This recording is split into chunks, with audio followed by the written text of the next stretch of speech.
tournons vers Kodjovi Amitonon qui, une fois encore, a effectué l'exercice de la collecte de l'essentiel des sujets abordés par les canards non parvenus ce jour. Kodjovi Amitonon, bonjour. Bonjour Joël Todji, bonjour également à nos amis téléspectateurs. Avec nos confrères, qu'est-ce qu'on peut retenir pour nos téléspectateurs ce jour? Oui, on peut lire à la une des journaux la préoccupation des Béninois quant à l'apaisement du climat socio-politique tendu au lendemain donc, des élections législatives du 28 avril et donc les événements qui ont suivi également les 1er et 2 mai. Parlant justement de ces événements, les personnes arrêtées à Kadiaou sont passées devant les juges hier. Beaucoup de juges se sont déclarés incompétents donc, dans ce dossier. Sans oublier également que pour service rendu à la nation, eh bien, vous recevez la décoration y appropriée et des personnalités, pas des moindres, du monde des médias ont été distinguées par la chancellerie dans ce cadre. Nous allons démarrer avec la dépêche qui écrit échec des initiatives pour une normalisation du climat socio-politique au Bénin. Quelle alternative à l'inflexibilité du régime, s'interroge le journal. En tout cas, le Soglo sort son joker et s'attire les foudres de la rupture. Azanaï accuse et demande des comptes. Réception dans l'ordre national de mérite du Bénin. Félix Sondé Pépéripe et Guy Kpakpo, distingués, et puis presse, élection à la HAC, les 12 candidats en lice, et si vous le voulez, Joël Todji, procès, trouble des 1er et 2 mai, un homme accusé de charlatanisme contre l'État béninois. L'Afrique en marche, ordre national du Bénin, Félix Sondé, distingué, et puis Cannes 2019, ça c'est une note sportive, liste des écureuils convoqués par Michel Dessuet, le confrère de la matinée, distinction à la grande chancellerie du Bénin, Félix Sondé Pépéripe et Guy Kpakpo de Radio Tokpa honoré, la prime du professionnalisme et de reconnaissance du peuple bénin. Cannes 2019, Michel Dessuet dévoile la liste des écureuils. Voici donc les 23 joueurs qui vont représenter le Bénin. Et puis procès trouble des 1er et 2 mai dernier. Les juges se sont déclarés incompétents dans plusieurs dossiers. Le nouvel observateur, rencontre du président de l'Union progressiste avec les Béninois de la diaspora française, Bruno Amoussou, veut nous embrouiller, a déclaré Candide Azanaï. Rentré dans l'ordre national du mérite, Félix Sondé Pépéripe et Guy Kpakpo, distingué dénouement de la crise socio-politique, il est temps de faire baisser la tension. Et puis les généraux Hunokpe et Hundeyon, toujours visés, la Cour suprême examinerait un deuxième recours contre eux. Et puis le journal Le Pays émergent, tension post-électorale au Bénin et tuerie des 1er et 2 mai 2019. Candidat Azanaï accuse le chef de l'État Patrice Talon. Il n'a pas encore parlé, il doit parler d'ici que le président du parti restaurer l'espoir. Et puis parlant toujours de distinction honorifique, Félix Sondé Pépéripe élevé au grade de chevalier de l'ordre national du Bénin. Matin libre, poursuite de la résistance, division dans le rang de l'opposition, procès des présumés meneurs de violence. La Cour se déclare incompétente. Et puis examen du BEPC, des surveillances des candidats absents. Joël Todji, ce sera donc avec ce journal que nous allons refermer la une des journaux pour le compte de ce matin. Merci à vous, Kodjovi. Maintenant, une fois n'est pas coutume, nous allons commencer avec la corporation, la dépêche des professionnels de médias distingués et entrés dans l'ordre national de mérite du Bénin. Ah oui, c'est des journalistes dont on ne peut plus aujourd'hui ne pas parler. Il s'agit de Guy Kpakpo, ancien de l'ORTB, promoteur de Radio Tokpa, et Sondé Félix Pépéripe, qui est le directeur général du journal Le Confrère de la matinée et également animateur sur cette radio Tokpa. Donc c'est dire simplement que lorsque vous faites votre travail de façon professionnelle et bien, la nation peut donc vous le reconnaître. Et là-dessus, je crois que c'est des exemples aujourd'hui à suivre parce que cette distinction les appelle davantage à faire preuve de professionnalisme, davantage donc à être des éclaireurs pour la jeune génération. Je crois qu'ils ne marchanderaient donc pas un seul instant leur disponibilité pour pouvoir donc accompagner la presse béninoise. Et cela va sans dire Reporters sans frontières donc, va pouvoir davantage être regardant donc, sur le Bénin.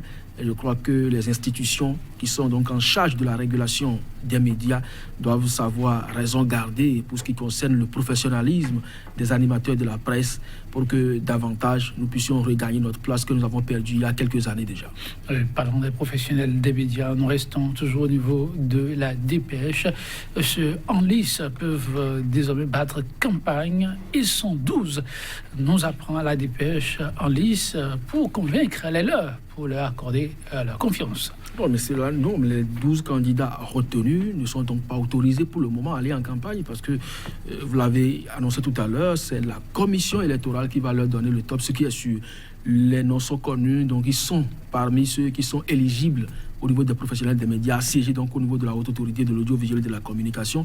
Le top n'est pas encore donné, donc c'est vrai qu'ils sont connus et donc ils peuvent déjà commencer par animer en coulisses la campagne. Pour nos téléspectateurs, c'est ouvert déjà, c'est lancé officiellement. Nous allons recevoir tout à l'heure pour nos téléspectateurs le président de la CEAAC qui est dans son rôle, donc il a officiellement lancé la campagne. Donc chacun peut aller en campagne maintenant par rapport à l'Assemblée spéciale à laquelle vous voulez faire allusion. Bon, on attend de voir, mais le travail se fait avec complicité, en complicité des deux structures. On en saura un peu plus tout à l'heure.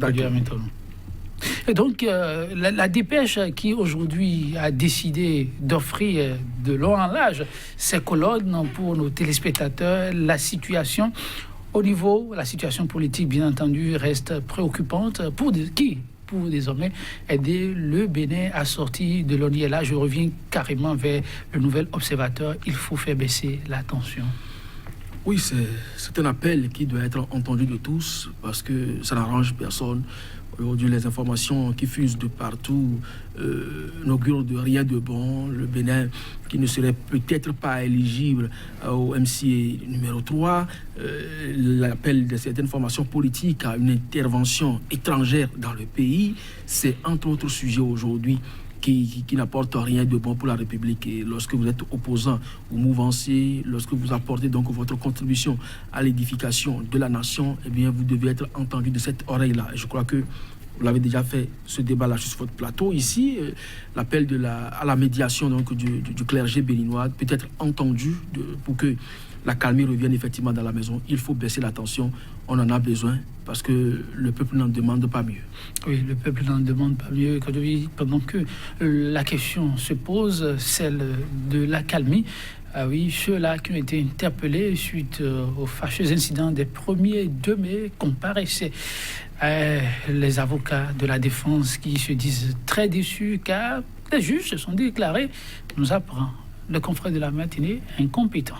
Oui, sur presque tous les dossiers des présumés donc, auteurs ou meneurs des troubles des 1er et 2 mai, les juges sont déclarés incompétents. C'est quand même suspicieux. Mais toujours est-il que c'est de la justice qu'il s'agit. On attend donc de voir les raisons qui fondent donc cette déclaration. Eh bien, les jours à venir, on va pouvoir donc apporter cela au devant donc de l'actualité nationale. Mais toujours est-il que dans ce dossier, il y a au moins un qui connaît déjà son sort. Lui, il est accusé de charlatanisme contre l'État béninois. Au moins à ce niveau, on a pu identifier un chef d'accusation. Je crois que ça frise un peu le ridicule. Mais c'est aussi ça, la République, c'est aussi ça, le Bénin. On fait avec, et pourvu que l'on ne tasse pas de procès d'intention lorsque nous sommes aujourd'hui juges et que dans ces genres de dossiers où, valablement, on pouvait quand même réagir, on se déclare incompétent. Rappelez-vous le dossier Nouvelle Tribune qui ici, où quand même, à un moment donné, vous avez déjà auditionné les mises en cause, vous avez tenter de plancher une première fois, trancher même l'affaire une première fois, et puis après, vous dédiez pour dire, bon, écoutez, je ne suis plus compétent pour poursuivre donc l'affaire, et il a fallu donc que la Cour suprême s'en saisisse pour véritablement trancher en faveur aujourd'hui de la Nouvelle Tribune. Donc, c'est des procédés aujourd'hui auxquels désormais on a habitué dans la République, mais si ça honore la justice, on accompagne. On accompagne ce qu'il faut accompagner, certainement, unanimement. Alors, c'est le confrère de la matinée qui nous rapporte. Il s'agit du 11 national, la liste des potentiels joueurs dévoilés. Ce n'est pas de potentiel, ils sont déjà connus tous. C'est eux qui seront les ambassadeurs du Bénin en Égypte. Ils sont 23 et la plupart, c'est de la légion étrangère qu'ils proviennent. pourvu qu'ils soient en jambes pour pouvoir compétir, parce que le Bénin se trouve dans un groupe suffisamment relevé. Lorsque vous parlez du Ghana, lorsque vous parlez du Cameroun tenant donc, du titre, je crois que les écuries doivent suffisamment mouiller le maillot. N'allons pas réussir ce plateau, puisque là-bas, bien, il y aura compétition. Il y aura compétition, il y aura des gens donc, pour tenir en adversité les écureuils. Et donc, il faut mouiller les maillots, mettre donc, les stratégies mises en place par l'entraîneur en pratique pour pouvoir donc gagner. Ici, eh bien, on ne soumettra personne. Quelques minutes encore, on se sépare. Ça va être avec Matin Libre qui nous amène dans les salles de composition en constatant l'absence d'un certain nombre de surveillants. Oui, c'est pas parce que c'est la première fois. La plupart du temps, aux examens, il y a toujours des gens qui ne répondent pas à l'appel pour des raisons diverses. Mais ici, si le journal en parle, c'est parce que le nombre a été criard. Il y a eu de ces cas qui ont été notés dans certains départements, dans certains centres de santé, et beaucoup plus. Les raisons qui motivent cela, on ne le sait pas. Peut-être que dans les tout prochains jours, le ministère en charge de l'enseignement secondaire va pouvoir donc nous apporter plus de précision. Oui, merci. Quand je viens maintenant, merci aussi à vous, mesdames, messieurs. On se donnera rendez-vous vendredi.